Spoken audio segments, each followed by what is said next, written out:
Au niveau national, bien sûr, le fait marquant, c'est la libération du R le vendredi 24 janvier 2025.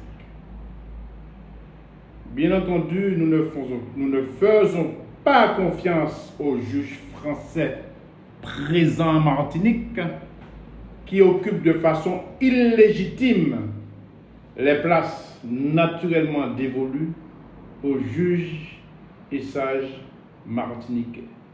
Je pense que la solidarité et la pression populaire a influencé pour cette libération.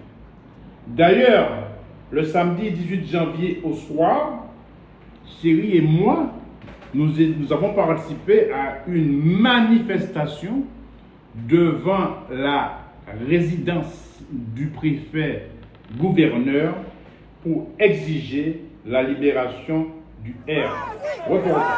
Une vraie ferveur populaire pour accueillir Rodrigue Petitot.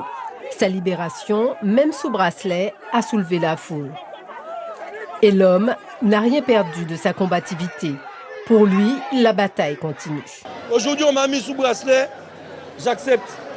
Même si je ne me sens pas coupable d'avoir lutté pour voir un ministre.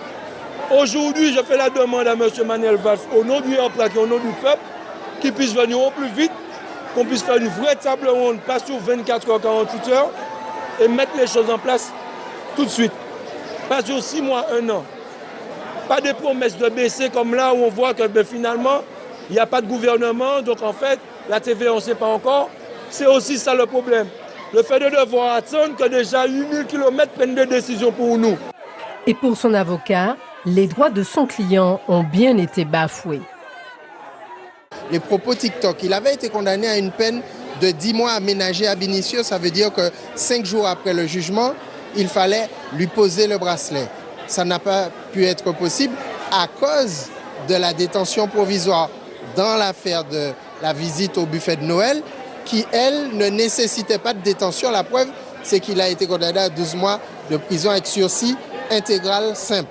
Donc, ça veut dire qu'il a purgé à Ducos 2 mois inutilement.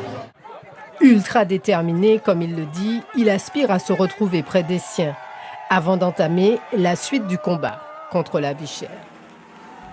Avec cette libération et les différents contacts en cours, je souhaite que l'on se dirige inéluctablement vers une convergence des luttes avec les mouvements patriotiques, les syndicats patriotiques, les maires éclairés, les députés éclairés, les élus éclairés et bien sûr le mouvement social RPAC dans l'intérêt du peuple martiniquais. Deuxième point, le départ du procureur Taron et du préfet gouverneur Bouvier. Et là, je reprendrai le titre de très bel article du PKLS. Taron et Bouvier s'en vont, tant mieux. Cela ne va rien changer, tant pis. Troisième point, je trouve très intéressant le nouveau jeu présenté par Martinique Première, Martinique Quiz, présenté entre autres par l'historienne Sabine Andrivon-Milton.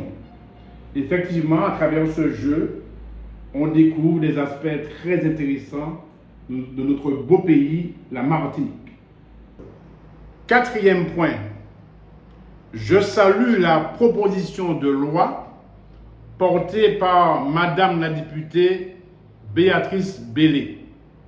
Proposition de loi contre la vie chère dans les colonies.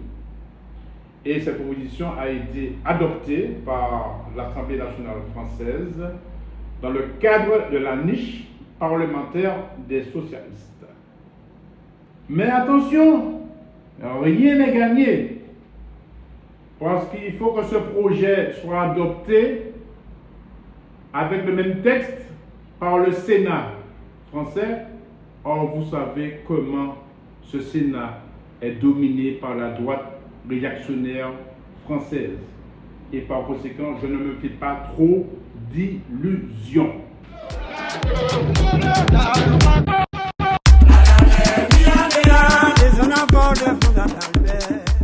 Au niveau international, premier point, il y a une personnalité de la Caraïbe qui prend une grande importance au niveau international. C'est la première ministre de Barbade, Madame Mia Amor Motley, élue depuis le 25 mai 2018. Elle a sorti son pays, la Barbade, du Commonwealth, acte politique majeur. Parce que vous savez, le Commonwealth, c'est un vestige du colonialisme anglais, une espèce d'absurdité intellectuelle où le chef d'État monarchique des pays membres, c'est le roi d'Angleterre. Vraiment, je salue cet acte politique majeur. Nous allons, dans une prochaine édition, nous intéresser à la Barbade et je vous donne déjà un premier élément. La Barbade, c'est le 37e pays au niveau de l'IDH, Indice de développement humain. Deuxième point, c'est le changement de présidence au Ghana. C'est John Mahama qui a été élu le 7 décembre 2024. C'est un panafricaniste, un souverainiste, et il se situe dans la lignée de Jerry Rawlings, qui a mené une véritable révolution au Ghana, au niveau identitaire et au niveau économique. Troisième point, le Parti socialiste français, qui n'a de socialiste que de nous, a repris son costume de traître. Ils sont en train de négocier avec Béou, négociation bidon, car tout le monde sait que l'objectif, c'est d'amener les socialistes à ne pas voter la censure afin que la politique macroniste néfaste au peuple français puisse se dérouler jusqu'en 2027. C'est vraiment désolant pour ce parti socialiste. Quatrième point, bonne nouvelle. Kémy Séba, bien connu chez nous, puisque il est venu en Martinique, a rassemblé près de 1200 personnes au Grand Carbet. Eh bien, il propose sa candidature aux élections présidentielles du Bénin en 2026.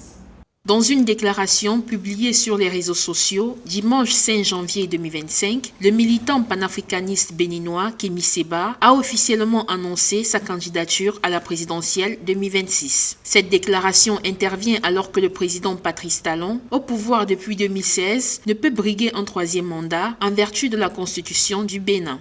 J'ai décidé d'accepter vos demandes incessantes visant à me pousser à être candidat à la présidence du Bénin.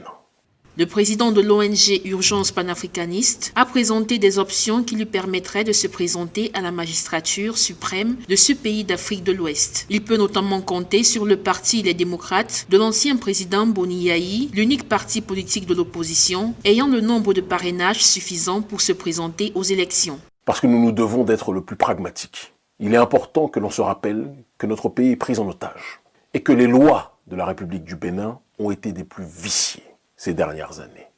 De telle sorte que les véritables opposants au président Patrice Talon soient structurellement exclus de la course via le code électoral corrompu.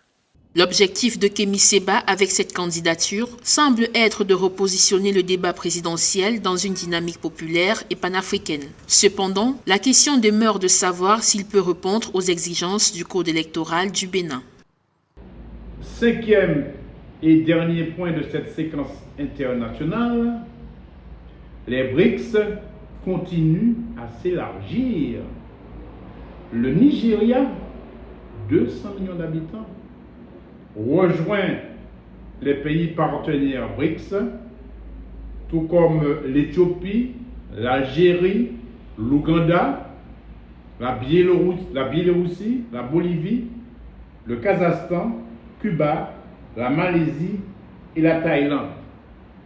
Et ça, c'est très important. Je pense qu'on a déjà dépassé plus de 55% de la population mondiale et plus de la moitié du produit intérieur brut mondial.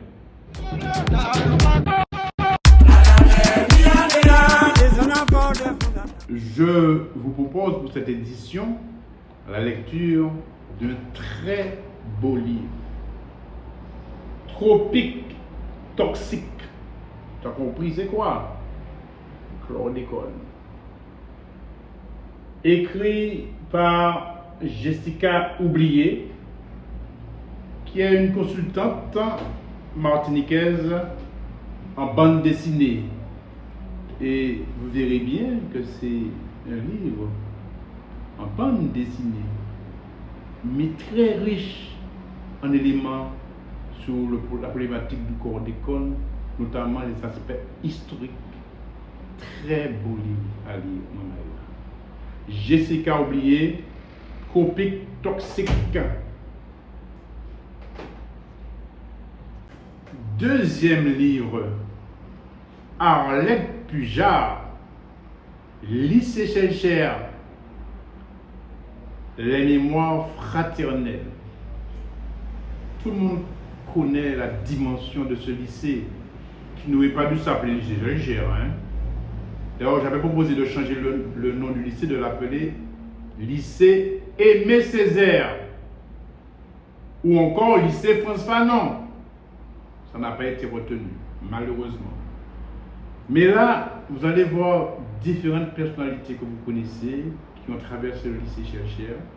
Ce lycée qui a formé beaucoup de cadres martiniquais et où, effectivement, Aimé Césaire a œuvré en tant que professeur de français. Arlette Pujard, extrait. Ce soir, je reçois une femme engagée, une chercheure à l'Université des Antilles qui, effectivement, s'est beaucoup engagée dans la vie locale, qui a fait ses armes dans le service public et qui s'y distingue encore par son parcours d'excellence. Bonsoir Arlette Pujard. Bonsoir Lauriane. Et merci d'avoir accepté notre invitation. On vous reçoit ce soir pour votre nouveau roman, Lycée Schellcher, les mémoires fraternelles, paru chez K Éditions. Le titre ne laisse aucune place au doute. On sait quel est le sujet, on sait de quoi on va parler, mais avec vous, ce soir, on va tenter d'aller plus loin. Pourquoi ce choix de parler du lycée Schellcher? Eh bien, parce que je me suis un peu renseignée en allant voir mes anciens collègues de la bibliothèque Schellcher, en leur demandant qu'est-ce qui a été écrit sur le lycée, ce monument. Et on m'a donné une petite liste, toute petite liste. J'ai regardé, j'ai pris les ouvrages, je les ai empruntés, j'ai lu, et je me suis dit que je veux aller plus loin. Moi, je voulais aller dans le nan-nan du lycée, mais toutes générations confondues, pas uniquement le nouveau lycée que l'on voit aujourd'hui, avec ses belles couleurs. Et j'ai tenté donc une expérience qui m'a beaucoup plu, qui m'a passionnée. Je n'ai pas été élève dans ce lycée, je n'ai pas été enseignante non plus, mais je passais devant comme tout le monde, et j'ai voulu en savoir plus, tout simplement. Et j'ai commencé à écouter des personnes plus âgées que moi. Et là, je suis tombée, j'ai envie de dire en amour, comme on dit au Canada, pour ce lycée. Et j'ai beaucoup, je ne sais pas comment vous dire, j'ai ressenti l'émotion de ces élèves. J'ai retropédalé dans les années 37 à l'ouverture du lycée. Et j'ai essayé de cheminer sur les traces de ces jeunes enfants, puisqu'au départ, c'était, rappelons-le, une maternelle et des enfantines. Donc on y entrait à l'âge de 4 ans et on y sortait à l'âge de 18-20 ans. toute une vie dans ce lycée. Donc j'ai cheminé comme cela et je me suis dit pourquoi pas essayer de retracer non pas l'histoire mais l'historique de ce lycée au travers des générations qui ont fait ce lycée, qui ont fait l'âme de ce lycée, tout simplement.